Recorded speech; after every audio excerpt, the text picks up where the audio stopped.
Assalamualaikum warahmatullahi wabarakatuh.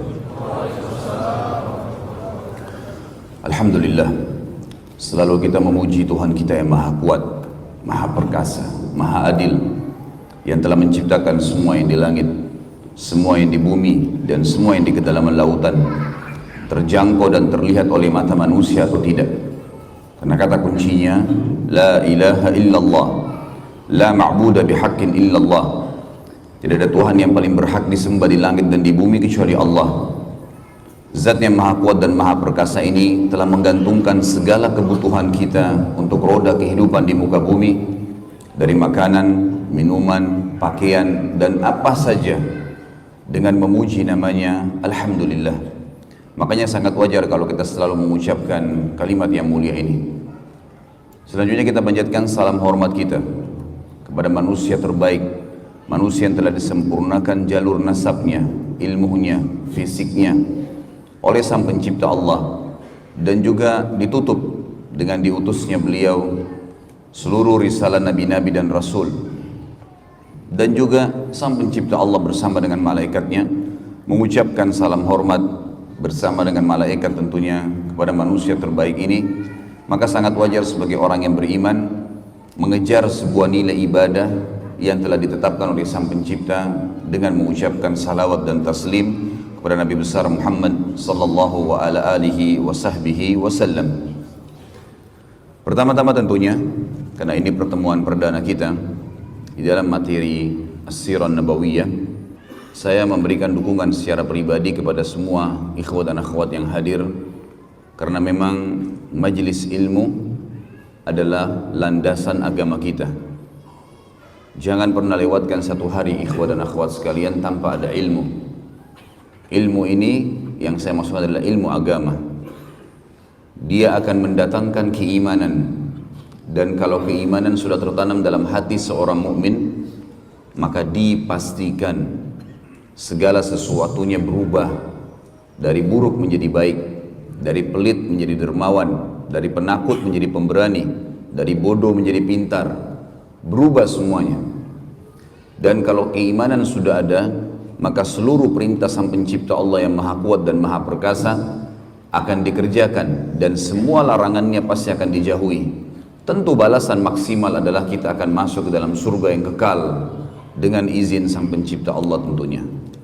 Oleh karena itu teman-teman sekalian, saya akan mengucapkan seperti yang baginda Nabi SAW ucapkan kepada seluruh sahabat yang datang menuntut ilmu, marhaban bitalabatil ilm.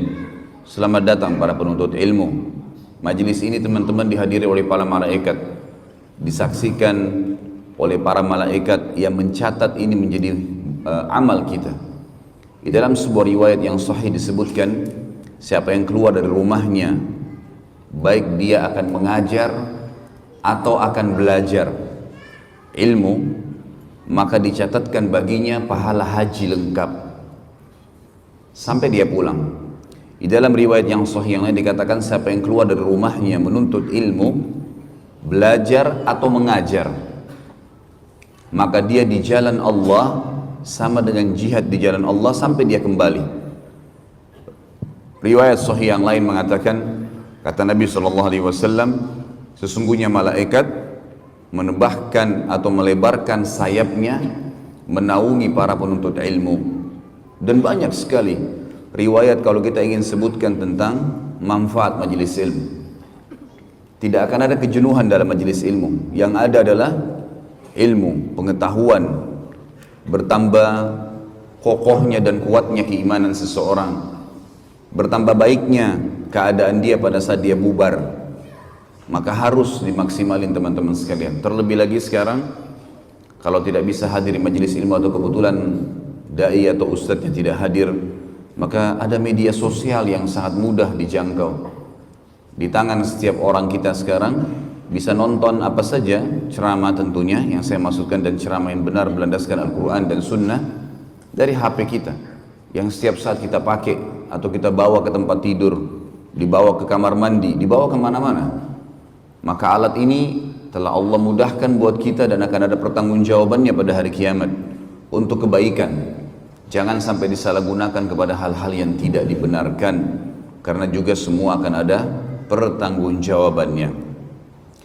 Selanjutnya teman-teman sekalian, sebelum kita masuk ke tema yang ketiga yang saya ingin sampaikan, setelah ucapan saya terima kasih dan dukungan kepada para panitia dan juga kepada teman-teman yang hadir di majelis ilmu, maka metode yang saya gunakan, saya tidak punya rujukan khusus dalam buku sirah, dalam arti kata banyak rujukannya.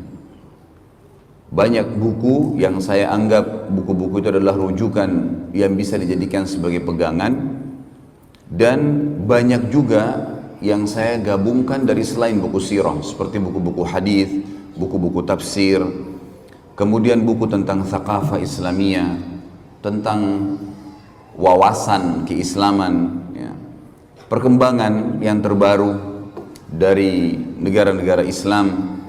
Kemudian juga metode yang saya gunakan di setiap paragraf atau setiap poin yang kita lewatkan, bila memang ada pelajaran yang bisa kita ambil, maka saya akan menyampaikan. Makanya sekitar 38 episode sebenarnya di dalam ceramah Sirah Nabawiyah yang sudah di-upload di YouTube itu sudah bertahun-tahun dan belum selesai. Sampai sekarang kita baru menyelesaikan Sulhu Hudaybiyah, dan masih ada setelahnya perang Khaybar, masih ada setelahnya Fathi Makkah, ada perang Hunain, dan sampai meninggalnya baginda Nabi SAW. Itu mungkin masih beberapa episode, kemungkinan besar 50-60 episode baru bisa selesai di setiap pertemuan, minimal 2 jam dalam penyampaian. Maka ini metode yang saya gunakan. Jadi teman-teman sekalian, jangan heran pada saat di satu pertemuan tidak selamanya harus langsung selesai clear. Karena kalau kita mau ringkas menyampaikan tentang lahirnya Nabi SAW sampai meninggalnya, bisa selesai dalam satu kali pertemuan pun, tapi hanya garis besar. Cuman salah kalau orang menggunakan metode seperti ini dalam sirah. Kenapa? Karena sirah itu artinya sejarah hidup. Sirah itu artinya perjalanan. Bisa berarti sirah itu adalah perjalanan hidup, bisa berarti perjalanan malam hari kalau diubah menjadi Isra. Sebagaimana kita tahu kasus Isra atau kejadian Isra dan Mi'raj. Isra adalah berjalan di malam hari. Jadi as-sirah adalah sejarah, dan tidak mungkin sejarah diselesaikan yang dilalui oleh baginda Nabi SAW selama 63 tahun diselesaikan dalam 2 jam. Sesuatu yang tidak masuk di akal. Mestinya 63 tahun ya 63 tahun juga kita selesaikan, karena per hari selalu ada kejadian, pengalaman-pengalaman hidup, dan semua kehidupan baginda Nabi SAW pelajaran dan pengalaman, karena beliau utusan Allah. Maka teman-teman sekalian, mempelajari sirah hal yang luar biasa memang. Kalau saya pribadi menganggap ini adalah sebuah pondasi dasar dalam menuntut ilmu. Setelah mempelajari Al-Quran, maka akan datang As-Sirah Nabawiyah. Kalau saya bahasakan buah itu misalnya jambu atau apel, maka buah yang di dalamnya Al-Quran dan Sunnah. Kulitnya adalah As-Sirah, artinya melengket satu sama yang lain, sulit untuk dipisahkan gitu. Kita akan mulai teman-teman sekalian dalam pelajaran kita As-Sirah Nabawiyah ini dengan menyebutkan manfaat mempelajari sirah. Yang pertama, ma'rifatun Nabi sallallahu alaihi wasallam. Dengan belajar sirah, kita akan tahu tentang pribadi Nabi sallallahu alaihi wasallam. Bukan hanya sekedar selama ini kita baca buku kemudian kita mengetahui, oh Rasulullah sallallahu alaihi wasallam bersabda begini, hukumnya ini begini. Bukan cuma sekedar itu. Tapi kita akan lihat nanti bagaimana dari beliau masih bayi, anak-anak, kemudian remaja, kemudian masuk ke masa pernikahan. Ini semua fase sebelum kenabian, belum jadi nabi. Kemudian sampai akhirnya ada keturunan, anaknya meninggal, suka duka dalam perdagangan, menghadapi masyarakat, safar, ya. Kemudian baru kita masuk ke masalah penobatan kenabian dan prosesi setelah itu dalam 23 tahun sisa umur beliau. Setelah umur 40 tahun dinobatkan jadi nabi, 13 tahun fase Mekah semuanya dengan cobaan, sedikitnya orang yang beriman gitu kan. Yang beriman dengan 13 tahun berdakwah di Mekah itu hanya 153 orang. dari sekian ribu orang, 13 tahun berdakwah. Bagaimana suka dukanya sehingga para dai bisa mengambil pelajaran.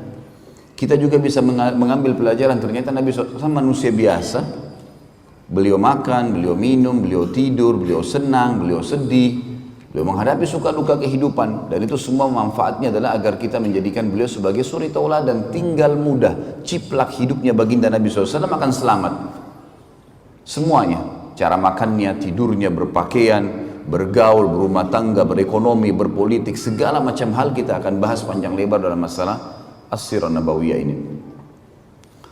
Kemudian juga fase 10 tahun di Madinah, akhir hidup beliau sallallahu alaihi wasallam, di mana fase itu penyempurnaan kehidupan. Penyempurnaan kehidupan. Sebagaimana sering saya bahasakan kepada teman-teman kita di zaman sekarang, banyak di antara ikhwah dan akhwat semangat sekali ingin supaya ada negara yang berbasis Islam. Tapi mereka mengkhayal di satu sisi, kalau akan ada seorang presiden doktor dari Madinah misalnya, atau seorang yang hafal Quran, atau mungkin ulama, semua menterinya ulama, maka tidak akan ada pelanggaran agama di negara kita. Ini keliru sekali. Tahu kenapa keliru teman-teman sekalian? Karena ada orang yang merupakan pimpinan kita dan utusan Allah telah dijadikan pelajaran oleh Sang Pencipta 10 tahun kehidupan beliau di Madinah. Kehidupan Madinah ada 4 golongan manusia yang hidup di zaman Nabi SAW. Yang pertama adalah orang-orang kafir. Kita tahu di Madinah ada 3 suku Yahudi, Qainuqa, Nadhir, dan Quraidah. Qainuqa, Nadhir, dan Quraidah. 3 suku ini yang sekarang banyak, di antaranya yang banyak menyebar di seluruh dunia termasuk di Israel ini. 3 suku ini Nabi SAW berinteraksi dengan mereka. Ada transaksi jual beli, ada juga transaksi utang piutang Nabi SAW dengan beberapa pendeta, ada dakwah Nabi SAW mengajak mereka masuk Islam. Setelah masuk Islamnya salah satu dari mereka namanya Abdullah bin Salam, nanti akan kita jelaskan semua itu. Kemudian kisah bagaimana pada saat kiprah beberapa orang Yahudi yang masuk Islam akhirnya terbunuh mati syahid di perang Uhud, yang banyak orang tidak mengetahui, gitu kan. Kemudian juga bagaimana Nabi SAW akhirnya mengusir mereka dari Madinah karena pengkhianatan mereka. Maksudnya apa? Walaupun pemerintah kita semuanya ulama, dari presiden, wakil presiden, menteri, segala macam, tetap ada interaksi dengan orang kafir teman-teman sekalian. Ada orang kafir yang dikenal dengan kafir zimmi dan ada yang kafir harbi. Nanti akan saya jelaskan itu di poin setelahnya nanti, di poin mempelajari sirah dan bagaimana Nabi SAW bermuamalah dengan mereka. Intinya ada orang kafir di Madinah dan Nabi SAW interaksi sama mereka. Jangan lupa kisah anak muda Yahudi yang sakit keras, lalu Nabi SAW menjenguknya untuk mengucapkan syahadat dan anak itu syahadat. Artinya sampai boleh menziarahi, mendatangi rumah seorang kafir untuk mengajak mereka masuk Islam. Ada interaksi. Yang kedua, ada kaum munafikin. Ada orang-orang munafik di Madinah. Dan pimpinannya siapa namanya? Abdullah bin Abi Salul. Abdullah namanya. Namanya bagus nggak? Hah? Mana suaranya orang Balikpapan nih? Abdullah. Tapi pimpinan orang munafik, dipastikan kekal di api neraka, meninggal dalam kemunafikannya. Jangan heran, di zaman kita sekarang ada orang namanya Muhammad, namanya Ahmad, namanya Yusuf, tampil di televisi, tampil di media, membenci Islam. Kenapa harus heran? Di zaman Nabi SAW ada orang munafik nggak? Namanya siapa? Abdullah. Ambil pelajaran, ini dari sirah diambil nih. Pelajaran pengalaman hidup. Artinya, walaupun pimpinan kita semuanya ulama, akan ada orang munafik di tengah-tengah mereka, karena kita tidak lebih baik dari Nabi SAW. Ini penting sekali, karena orang banyak mengkhayal seakan-akan tidak, kalau sudah berdiri negara Islam tidak akan ada masalah. Sampai sekarang mereka menyorotin Saudi, katanya Saudi terapkan hukum Islam, kok masih ada orang begini, kok masih ada begini. Loh, jangankan kerajaan Saudi, Nabi SAW saja di zaman beliau ada.